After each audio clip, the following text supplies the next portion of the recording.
Let's do the smoky eye look together. Look how stunning these shades are. Start off by grabbing this black shade. Make sure to tap off the excess to prevent fallout. With dabbing motion, I'm going to focus that on the outer corner right here. Medium blending brush, I'm going to go with this.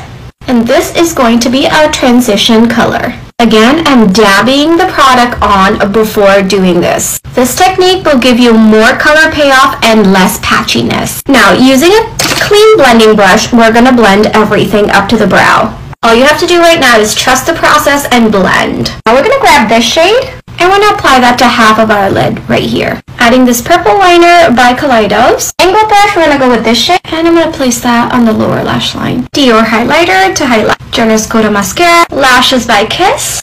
And this is the final look. Turned out so pretty. Let me know what you think.